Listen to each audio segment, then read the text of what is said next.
Chapter के and में हमने देखा था कि यूटा हमारे किंग ऑफ कर्स से सुकुना के ऊपर उसी की कर्स टेक्निक क्लिप से अटैक कर देता है। और इस चैप्टर के शुरू होते ही हमें बताया गया है कि यूटा ने सुकुना की कर्स टेक्निक को कॉपी करने के लिए शायद उसका जो 20th फिंगर है उसे खा लिया था। पर ये चीज अभी तक क्लियर नहीं है, क्योंकि जब सुकुना यूटा से पूछता है कि क्या तुमने मेरे टेक्निक को कॉपी करने के लिए मेरे लास्ट फिंगर को खा लिया है, तो इसके आंसर में यूटा कुछ भी नहीं बोलता। पर अगर ये चीज सही हुआ तो हम ये समझ सकते हैं कि यूटा ने ही सुकुना का लास्ट फिंगर को कंज्यूम कर लिया। और लिटरली भाई हम उस फिंगर को लेकर क्या क्या थ्योरी बना रहे थे। फिर उसके बाद यूजी एंड यूटा दोनों मिलकर सुकुना के ऊपर हमला कर देते हैं। यूजी खुद को बोलता है कि सुकुना को हरा के मेगुमी को वापस लाने का ये आखिरी मौका है और वो इसे खत्म करके ही रहेगा। तभी यूजी अपने मुंह से खुद के ब्लड को सुकुना के ऊपर थूक देता है और रिका सुकुना को पकड़ के बहुत जोर से जमीन पर मारती है। उसके बाद फिर से हमारा यूजी सुकुना के ऊपर एक किक करता है, जिससे सुकुना समझ जाता है कि उसका कर्स एनर्जी आउटपुट और मेगुमी के बॉडी से उसका कंट्रोल दोनों ही बहुत ही ज्यादा कम हो चुका है। तभी सुकुना उनके ऊपर काउंटर अटैक करने के लिए अपने हॉलो विकर बास्केट को डिसेबल करके वर्ल्ड कटिंग स्लैश को यूज करने की कोशिश करता है। लेकिन यूजी एंड यूटा समहाउ इस चीज को पहले से प्रेडिक्ट कर लेते हैं और इसलिए इस अटैक को रोकने के लिए वो दोनों मिलकर सुकुना के दोनों हाथ पकड़ के उसके ऊपर अपने अपने अटैक से हमला कर देते हैं। यूटा नोटिस करता है कि सुकुना के स्लैशेस का पावर बहुत ही ज्यादा वीक हो चुका है और इसीलिए वो अब सुकुना के और पास जाके उसके ऊपर एक के बाद एक अटैक करना शुरू कर देता है। यूटा सुकुना का एक हाथ काट देता है और सुकुना के फेस पर यूजी का जो ब्लड लगा था उसे यूजी ब्लड मैनिपुलेशन टेक्निक का यूज करके एक्सप्लोड कर देता है। एंड यस, हमारा यूजी ब्लड मैनिपुलेशन टेक्निक भी सीख गया है। और यूजी को ये टेक्निक कौन सिखाया है? नहीं, चोसो नहीं, यूजी को ये टेक्निक सिखाया है नोरितोशी कामो ने। उसके बाद हमें एक फ्लैशबैक दिखाया जाता है जहाँ हमारा यूजी बोलता है कि यूकी के नोट्स के अकॉर्डिंग दो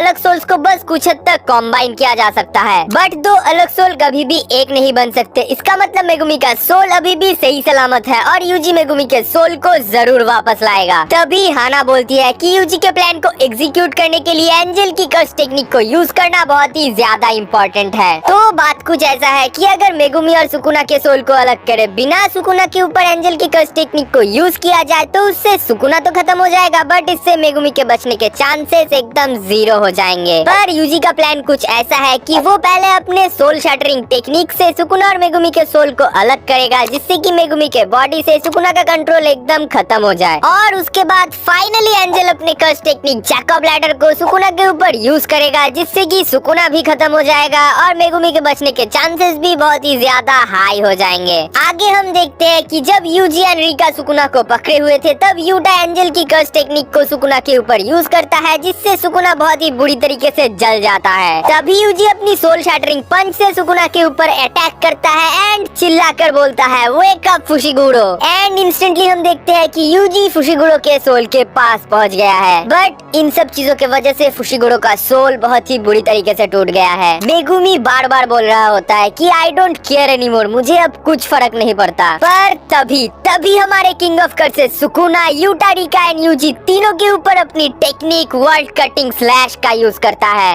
एंड यूटा का डोमेन पूरी तरीके से डिस्ट्रॉय हो जाता है। ये वही अटैक है जिससे सुकुना ने गोजो और काशिमो को मार डाला था। पर मुझे नहीं लगता कि इस बार इस अटैक से यूजी, यूटा या रिका कोई भी मारा गया होगा, क्योंकि एट दिस मोमेंट सुकुना का कर्स्ट एनर्जी आउटपुट बहुत ही ज्यादा कम है। ज्यादा से ज्यादा ये हो सकता है कि उस अटैक से वो लोग बहुत ही बुरी तरीके से घायल हो गए हैं। उसके बाद इंस्टेंटली माकी अपने सोल स्प्लिटर कटाना से सुकुना के ऊपर अटैक करती है एंड लिटरली सुकुना के चेस्ट के अंदर उस कटाना को घुसा देती है। पर अभी भी the king of curses Sukuna smile कर रहा है। ये बंदा इस चैप्टर में इतनी बुरी तरीके से पीटा गया, ऊपर से इसके चेस्ट के अंदर एक कटाना घुस चुका है, फिर भी उसे कुछ फर्क ही नहीं पड़ रहा है। इससे तुम समझ ही सकते हो कि सुकुना अभी भी कितना ज्यादा कॉन्फिडेंट है। उसे पता है कि कोई कुछ भी कर ले, at the end of this fight जीत उसकी ही होगी। और यहीं पर ये चैप्टर खत्म हो जाता है एंड चैप्टर के एंड में लिखा होता है कि एक खतरनाक तलवार एक डीमन के हाथों में है जिसके पास कोई कर्स्ट एनर्जी नहीं है। एक्चुअली में यहाँ माकी की बात हो रही है। नेक्स्ट चैप्टर में शायद हम माकी और सुकुना के बीच का फाइट देखेंगे, जो देखने में बहुत ही ज्यादा मजेदार होगा। तो भाई देखो, फाइनली माकी भी बैटलफील्ड में आ गई है और वो भी डायरेक्टली सुकुना के सोल पर अटैक कर रही है। पर प्रॉब्लम यहाँ ये है कि अभी मेगुमी का सोल एकदम ही टूट चुका है। सुकुना ने मेगुमी के बॉडी का यूज करके उसके सिस्टर को मार दिया, उसके टीचर को मार दिया, उसके बहुत सारे दोस्तों को भी मार दिया। इसलिए मेगुमी अभी बचना ही नहीं नहीं चाहता, और अगर मेगुमी खुद से बचना नहीं चाहेगा तो उसे सुकुना के सोल से अलग भी नहीं किया जा सकता।